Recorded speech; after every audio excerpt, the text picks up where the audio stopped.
Udara menuju Indonesia Maju. Hal inilah yang menjadi wujud karakter pribadi yang mulia sebagai umat yang beragama, sehingga keberadaan umat Kristiani sebagaimana umat agama lainnya yang ada di Indonesia dapat saling bersinergi menuju Indonesia Maju. Para pejabat, para perwira, bintara, dan tamtama serta PNS umat Kristiani TNI Angkatan Udara sekalian yang berbahagia, mengakhiri sambutan ini, sekali lagi saya mengucapkan selamat melaksanakan perayaan Natal kepada umat Kristiani TNI Angkatan Udara. Semoga melalui peringatan dan perayaan kali ini dapat semakin meningkatkan semangat pengabdian umat Kristiani TNI Angkatan Udara kepada bangsa dan negara yang kita cintai bersama. Demikian sambutan saya pada acara perayaan Natal tahun 2020 ini. Semoga Tuhan Yang Maha Esa memberikan bimbingan, petunjuk, dan kekuatan kepada kita sekalian dalam melanjutkan pengabdian kepada bangsa dan negara melalui TNI Angkatan Udara. Sekian dan terima kasih. Salam sejahtera. Shalom.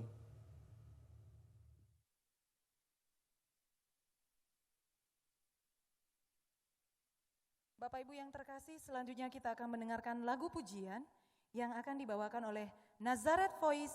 Mari sambut kedatangannya.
telah lahir di dunia untuk menebus dosa umat manusia.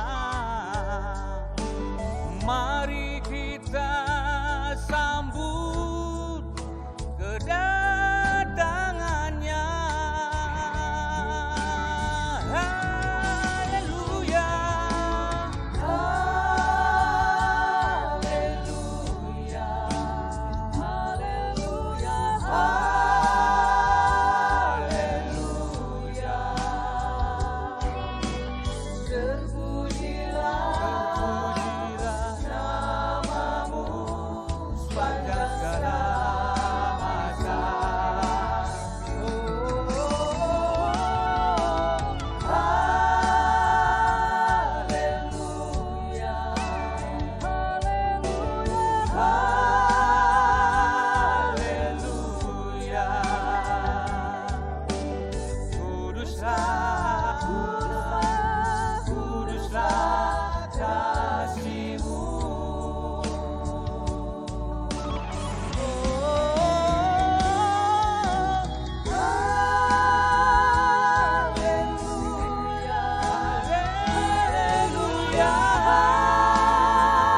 Terpujilah namamu sepanjang segala masa.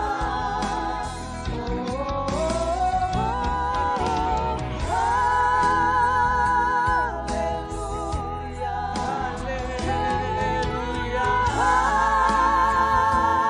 haleluya.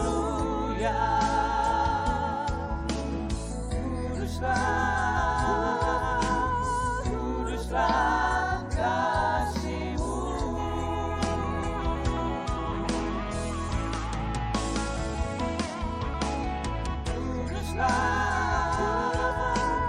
Kuduslah kasih-Mu.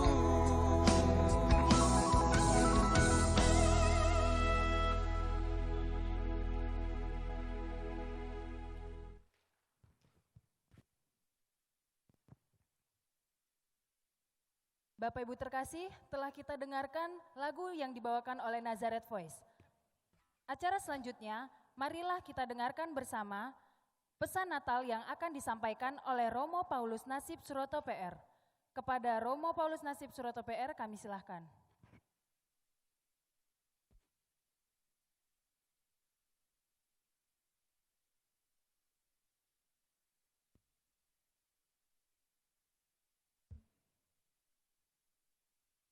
Saudara-saudariku yang terkasih, mari kita bangkit berdiri. Tuhan sertamu dan sertamu juga. Inilah Injil Yesus Kristus menurut Lukas. Dimuliakanlah Tuhan. Pada waktu itu Kaisar Agung mengeluarkan suatu perintah menyuruh mendaftarkan semua orang di seluruh dunia. Inilah pendaftaran yang pertama kali diadakan sewaktu Quirinius menjadi wali negeri di Syria. Maka pergilah semua orang mendaftarkan diri masing-masing di kotanya sendiri. Demikian juga Yusuf pergi dari kota Nazaret di Galilea ke Yudea, ke kota Daud yang bernama Betlehem. Karena ia berasal dari keluarga dan keturunan Daud, supaya didaftarkan bersama-sama dengan Maria, tunangannya yang sedang mengandung.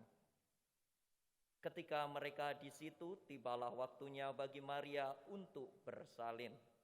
Dan ia melahirkan seorang anak laki-laki, anaknya yang sulung, lalu dibungkusnya dengan lampin dan dibaringkannya di dalam palungan, karena tidak ada tempat bagi mereka di rumah penginapan. Demikianlah Injil Tuhan. Terpujilah Kristus. Silakan duduk kembali. Saudara-saudariku terkasih, Natal adalah peringatan hari kelahiran Tuhan kita Yesus Kristus, Allah Putra yang menjelma menjadi manusia. Natal merupakan pelaksanaan nubuat Nabi Yesaya yang berkata, sesungguhnya anak darah itu akan mengandung dan melahirkan seorang anak, dan mereka akan menamakan dia Immanuel, yang berarti Allah menyertai kita. Memang Natal adalah Immanuel, Allah menyertai kita. Allah Putra Tuhan Yesus Kristus menyertai kita untuk menuntun agar kita kembali kepada Allah. Kita yang diciptakan oleh Allah diusahakan agar dapat bersatu kembali dengan Allah secara paripurna. Untuk itu, Allah Putra menjelma menjadi manusia, mengajarkan cara hidup yang benar menuju Allah, menebus dosa kita dengan sengsara dan wafat di kayu salib. Inilah makna Natal yang paling dasar. Saudara-saudariku yang terkasih, dimanapun berada, Allah begitu dekat, hadir membimbing kita dan menolong kita menuju cara hidup yang baik dan benar menuju Allah Bapa. Apakah kita sudah menanggapinya dengan berusaha dekat dengan Allah dan setia kepada ajaran yang hidup yang telah diajarkan oleh Yesus Kristus putranya? Kita sebagai manusia lemah, kita masih jatuh bangun menghadapi cobaan ini. Maka jika belum kita benar-benar bertobat dari dosa-dosa, kita tidak akan mudah menyadari kehadiran dan penyertaan Tuhan. Sebagaimana yang dikatakan oleh Yohanes Pembaptis. Tetapi di tengah-tengah kamu berdiri Dia yang tidak kamu kenal. Bagaimana kita bisa mengenal yang tidak kita kenal kalau kita sendiri tidak bersekutu, intim, menyatu dengan Tuhan? Bagaimana kita bisa mengenali gerak Allah kalau kita sendiri belum bisa bersatu, bersekutu dengan Allah itu sendiri? Jika dari kedalaman hati kita tidak merindukan Allah dengan jujur, kita tak akan mengenali kehadirannya. Kemunafikan dapat menyebabkan mata hati kita buta terhadap kehadiran Allah. Banyak umat yang mengunjungi gereja dan ikut aktif dalam berbagai kegiatan dewasa ini. Saudara-saudariku yang terkasih, itu belum tentu menjadi tolok ukur kedekatan kita dengan Allah. Jangan-jangan ke gereja ikut aktif karena ada maunya. Oleh karena itu semuanya dapat terjadi dalam kemunafikan atau karena kita memanipulasi agama dan iman kita untuk kepentingan diri kita sendiri. Padahal Allah melihat kedalaman hati kita, bukan apa yang kelihatan secara lahiriah. Allah menghendaki kita untuk jujur, yaitu perilaku yang sesuai dengan hati nurani, itulah yang berkenan bagi Allah. Saudara-saudariku yang terkasih, peristiwa Natal mengingatkan kita bahwa manusia tidak diciptakan untuk manusia hebat, melainkan manusia yang arif bijaksana, jujur dan rendah hati. Kedekatan kita dengan Allah yang arif, jujur, dan rendah hati terwujud nyatakan dalam perilaku yang membawa kerukunan, kedamaian, dan saling menghargai.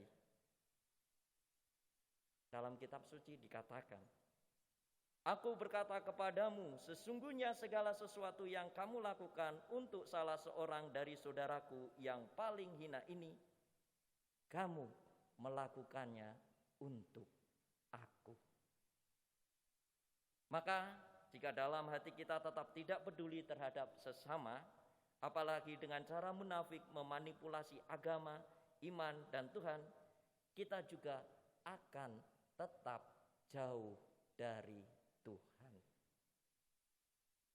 Saudara-saudariku terkasih, sebagai seorang prajurit TNI AU yang beragama Kristiani, Natal mengingatkan kita akan pelaksanaan ketakwaan kepada Tuhan yang secara konkret melaksanakan kebenaran, kejujuran, dan keadilan. Sudah waktunya kita peduli dengan orang-orang yang ada di sekitar kita. Prajurit yang profesional adalah prajurit yang menjadi pengayom rakyat sebagai pengejawantahan bangsa dan negara.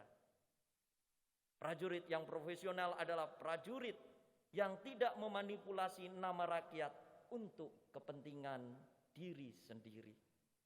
Prajurit yang profesional adalah prajurit yang mengayomi rakyat dengan benar dalam kejujuran. Prajurit yang profesional adalah prajurit yang mengayomi hak-hak rakyat sesuai dengan hak asasinya. Ini berarti bersikap adil, tidak diskriminatif atau memecah belah. Setiap orang berhak memperoleh perlindungan sesuai dengan hak asasinya. Profesionalisme yang seperti itulah yang membawa kesatuan dan persatuan yang jujur serta kedamaian yang sebenarnya. Dengan cara demikian, meskipun lambat tetapi pasti, cita-cita mencapai masyarakat yang sejahtera dan berkeadilan sosial akan terlaksana. Saudara-saudariku terkasih, Natal menuntun kita kembali kepada Allah, akan membantu kita tetap teguh bertekad menjadi semakin baik.